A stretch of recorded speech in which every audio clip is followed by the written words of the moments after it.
There are moments in life that feel like the air itself is holding its breath, silent intervals where the world seems to tilt just slightly, as if reality is about to recompose its shape.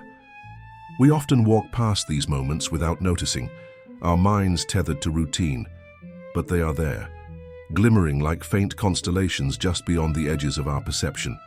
These are the quiet preludes to what many call reality shifts, those profound turning points where the very landscape of our existence rearranges. And before they unfold, the universe has a way of sending whispers, subtle, symbolic signs that ripple through our days like hidden messages written in the folds of time. To most, these signs appear as coincidences, chance alignments, fleeting déjà vu. Yet to those attuned to their hidden rhythm, they are sacred heralds, signaling that an unseen door is beginning to open. To speak of reality shifts is to step into a territory both mystic and intimate. It is not simply about external circumstances changing, though they often do. It is about the deeper architecture of perception bending, the story we tell ourselves about who we are and where we are going dissolving into something new. And because such transformations touch the roots of our identity, they do not arrive unannounced. Like the faint tremor before an earthquake, or the soft glow on the horizon before dawn, the universe sends premonitions, patterns that seem too deliberate to be random, nudges that call our attention toward the threshold we are nearing. These signs can appear in dreams, in sudden emotional surges, in strange synchronicities that seem to conspire around us. They are like the first brush strokes of a painting that has not yet revealed its subject, teasing the edges of our awareness with hints of the reality waiting to be born. There is a curious paradox in how these signs reach us. They are not loud. They do not force themselves upon our consciousness like alarms or declarations. Instead, they approach from the periphery, asking us to soften our gaze, to listen with something deeper than our ears. It is as though the universe knows that true transformation cannot be demanded or scheduled. It must be invited. And so it scatters symbols like seeds, trusting that some part of us, some quiet, ancient instinct, will recognize their meaning. A certain number appears everywhere we look. A song plays at just the right moment, echoing words that mirror our private thoughts. We encounter strangers who speak to us as if they have known us in some other life. These are not mere curiosities. They are fragments of the new reality brushing against the old, like ghost lights slipping through the seams of our current world. To see these signs is not a matter of superstition, but of sensitivity. Imagine the way migratory birds feel the pull of unseen magnetic lines, or how flowers open to the sun without ever having studied astronomy. In much the same way, our consciousness is wired to sense the subtle gravitational pull of coming change. Long before our minds understand what is happening, our deeper self is already adjusting, recalibrating to the frequency of what is about to emerge. The signs are the language of that deeper self, a language not of logic but of resonance. They do not explain. They hum, they shimmer. They touch something wordless in us, like a memory we have not yet lived. And yet most of us have been trained to distrust such subtleties. We live in a culture that prizes the linear and the measurable, the things that can be charted, explained, or quantified. In that world, signs are dismissed as coincidences, and shifts in reality are considered impossible. But every major transformation we undergo begins first as a change in the unseen, a quiet reorientation of energy, intention, and belief. By the time the outer world reshapes itself, the inner tectonic plates have already shifted. The universe is not withholding these truths from us. We have simply forgotten how to read the poetry it writes in the margins of our lives. To walk through reality as though it were only material is like wandering through a cathedral and seeing only the stones. The signs are the stained glass, glowing from within. If we slow down enough to notice them, these signs can become constellations in the night sky of our becoming.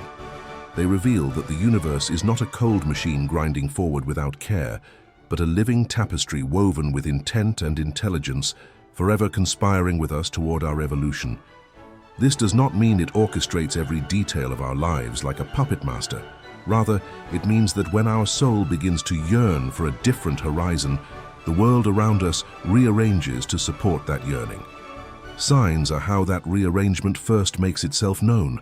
They are the universe leaning in, whispering, "Pay attention.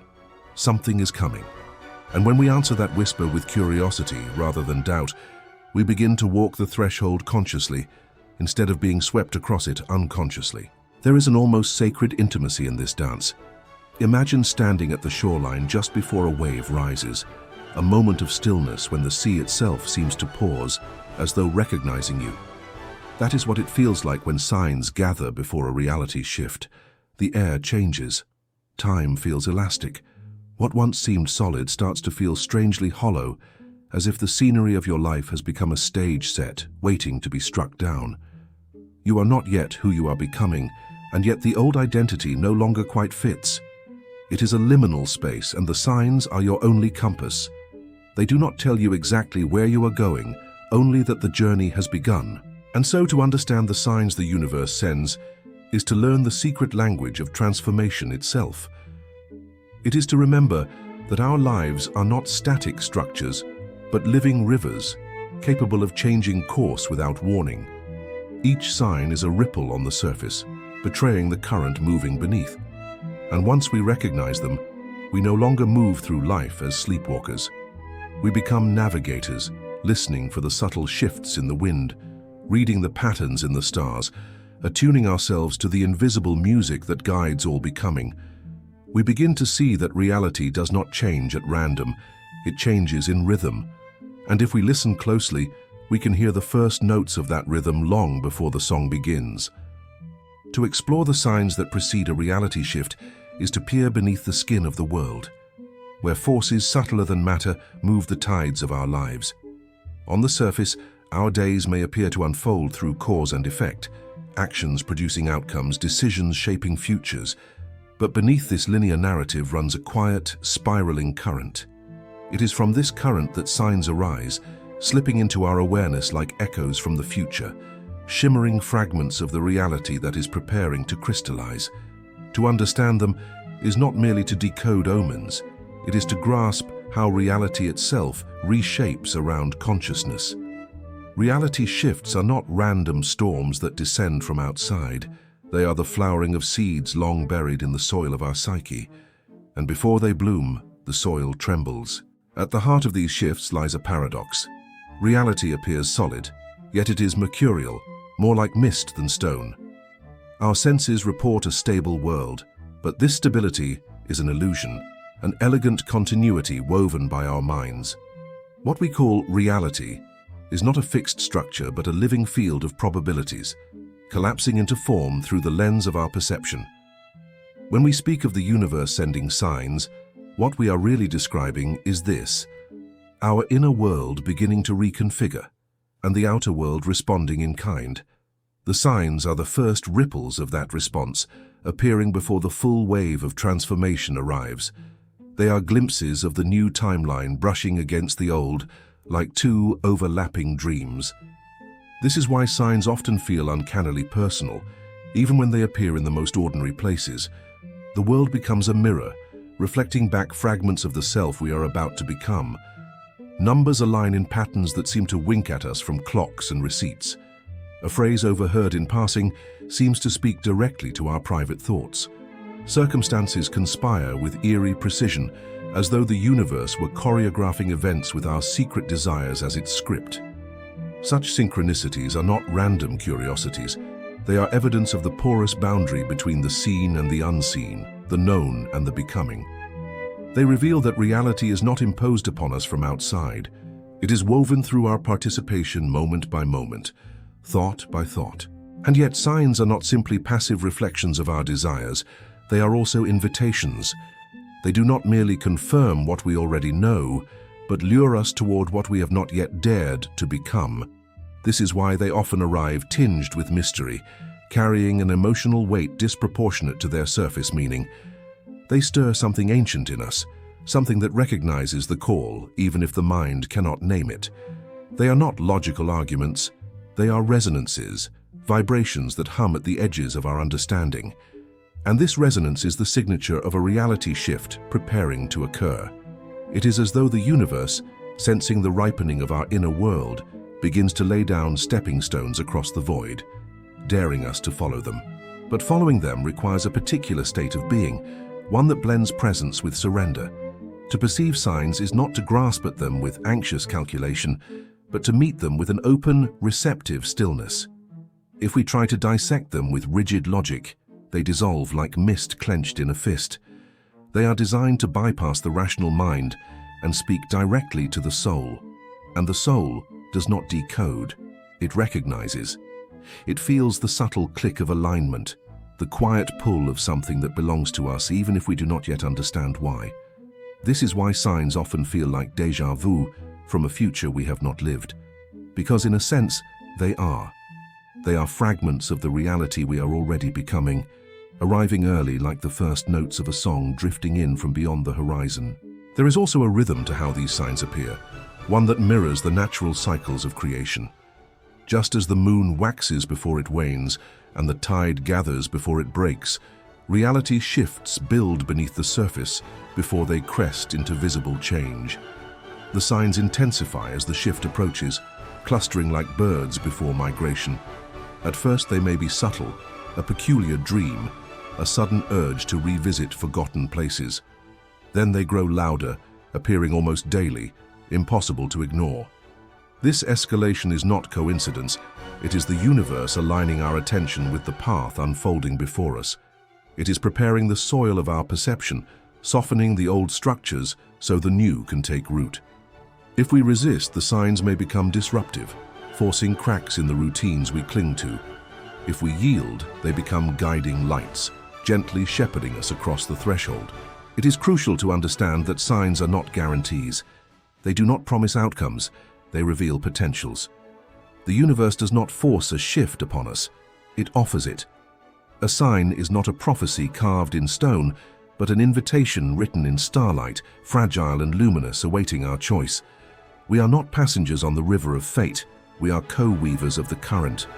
When we respond to a sign with trust, curiosity and action, we anchor the new reality into being. When we dismiss or ignore it, the potential may fade like mist under the sun. This is the secret symmetry at the core of all reality shifts.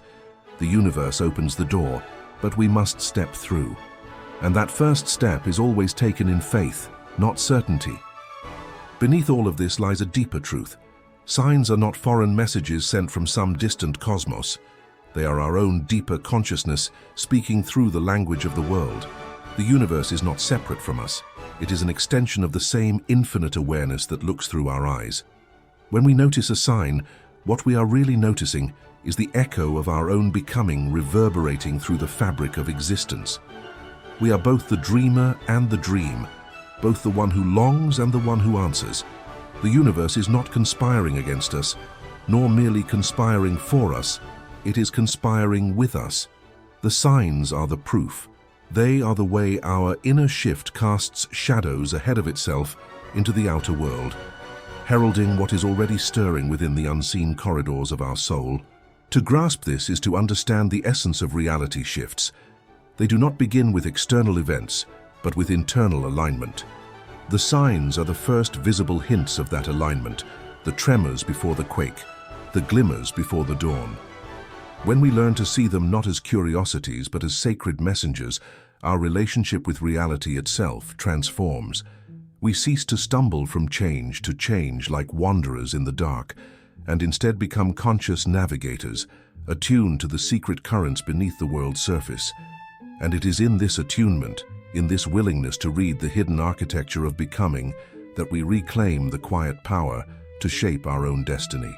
Every sign that arrives before a reality shift is like a shard from a forgotten myth, falling into the present moment as if carried on a secret wind. To understand them more deeply, we must look beyond their surface and wander into the symbolic terrain they emerge from. For symbols are the soul's native language, older than words, older even than thought. They are how the unseen whispers to us. And when the universe begins to rearrange the threads of our lives, it often speaks first in these ancient tongues, through dreams, through coincidences, through the recurring images and archetypes that ripple like constellations across our waking days. They are not merely signs of what is coming, They are fragments of the timeless story we are already living, resurfacing to guide us across the threshold of transformation. Imagine a traveler who has grown weary of the endless road, trudging through a familiar desert of routines. One evening, as the horizon burns with dying light, they notice a single white feather lodged in the sand. It seems meaningless, yet something about its presence strikes the air like a bell. The next day another feather appears, this time caught in the thorn of a barren bush. And the day after, a bird of pure white wheels silently overhead, vanishing into the glare of the sun. In that moment, the traveler's heart trembles, not from understanding but from recognition. The world is stirring. The desert is no longer just sand and sky. It has become a living text, spelling out a wordless promise. This is how signs work. They do not explain, they awaken, they do not argue, they remind. They pull something forgotten to the surface, something that already knows where to go. The stories behind these signs often echo through collective human memory. Across cultures and centuries, the moment before transformation has always been foreshadowed by omens, messengers, and thresholds. In ancient myth, heroes are often visited by mysterious guides, a talking animal, a stranger bearing a cryptic riddle, just before they leave the known world behind.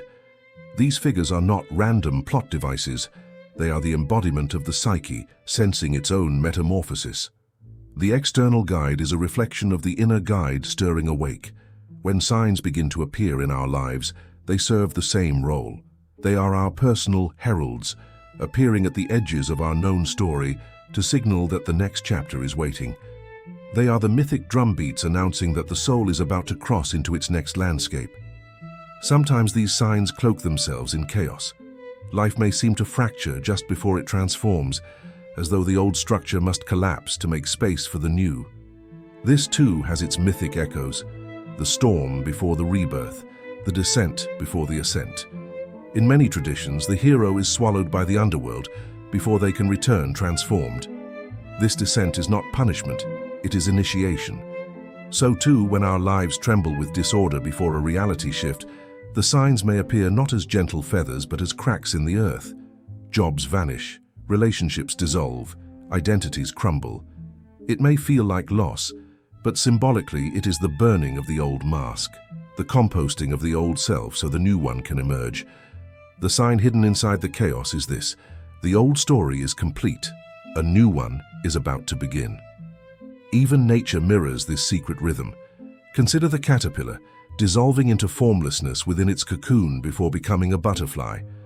In that darkness, the old body disintegrates while the imaginal cells, tiny blueprints of wings, begin to awaken.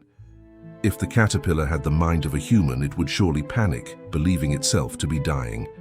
And yet, from the perspective of the universe, this disintegration is not death, but preparation.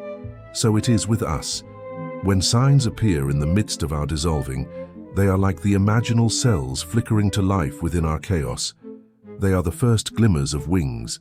There is another symbol that often weaves through reality shifts: the labyrinth. The labyrinth appears in countless cultures, from ancient Greece to medieval cathedrals, as a sacred pattern for transformation. Unlike a maze, it has only one path, winding inward toward a hidden center and then outward again. Walking it requires trust, for the turns seem to lead away just when you are closest and toward just when you are farthest. In many ways, this is what following signs feels like. They rarely point in straight lines.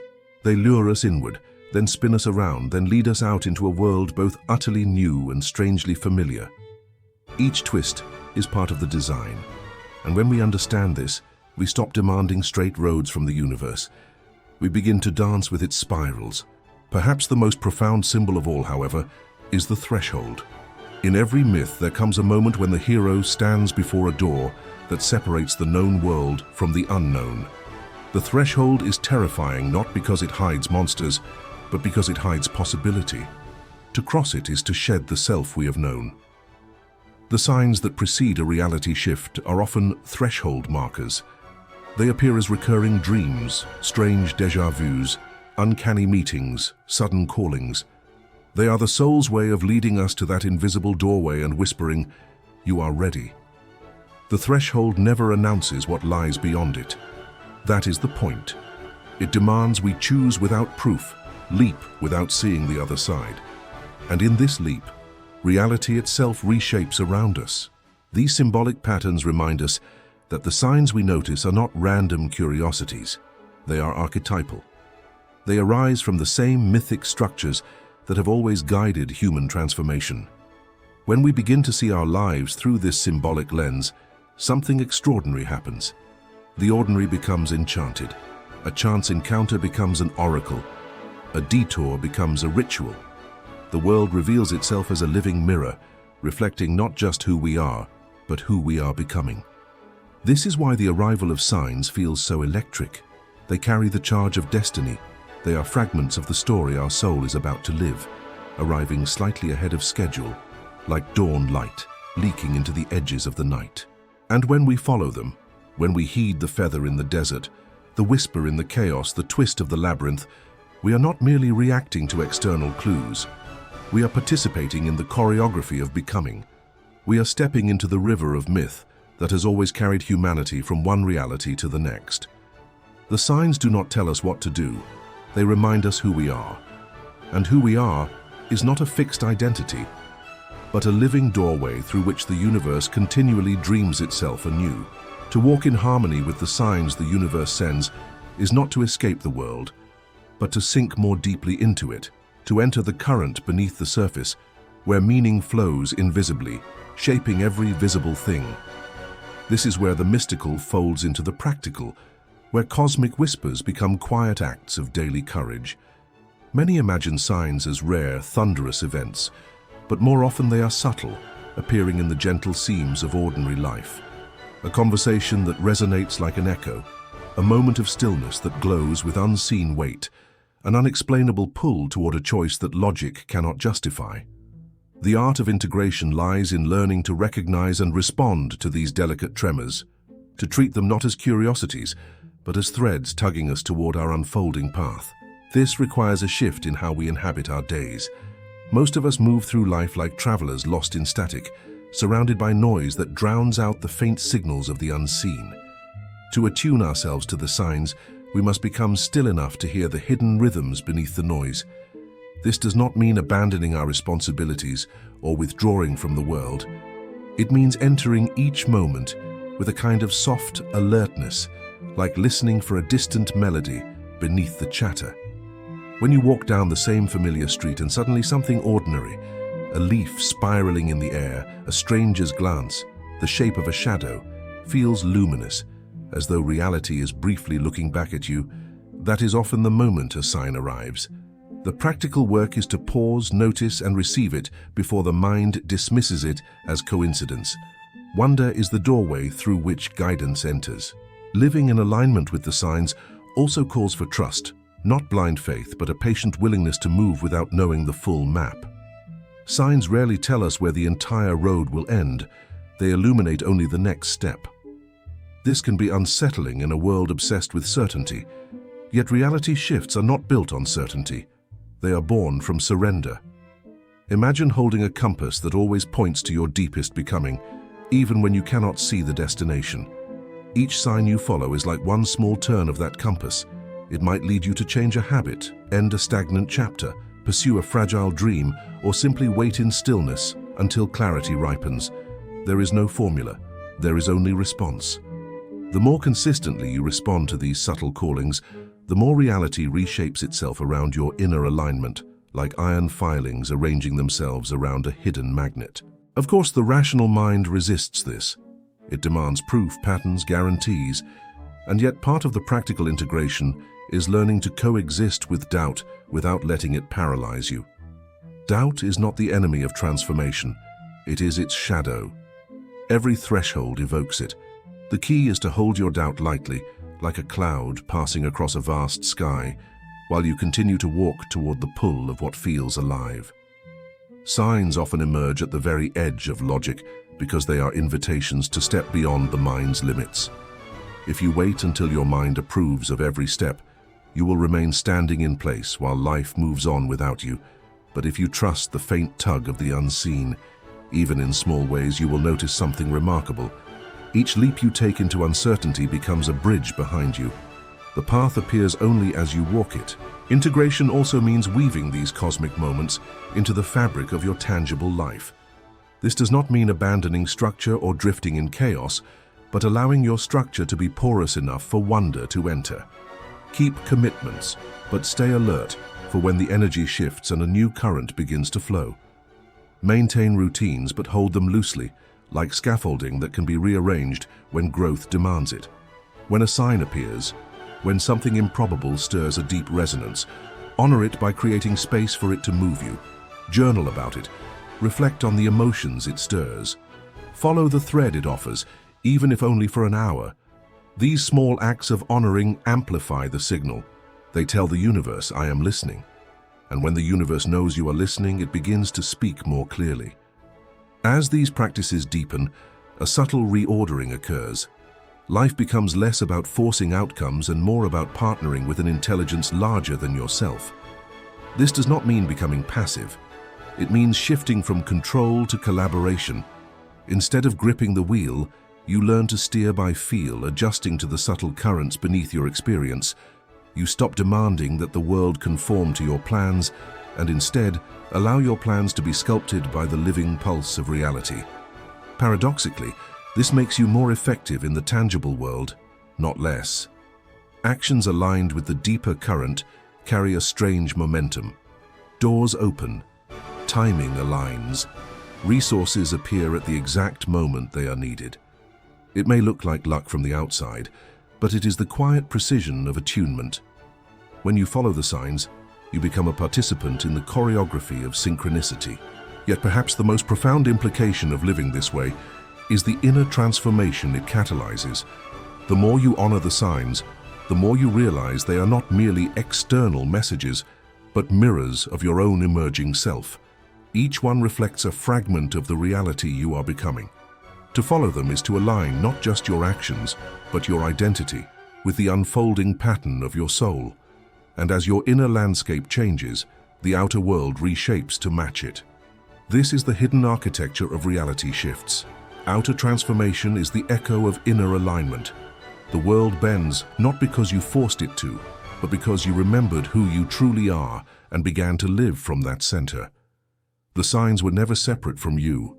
They were always the language of your becoming, spoken back to you by the universe in the dialect of wonder.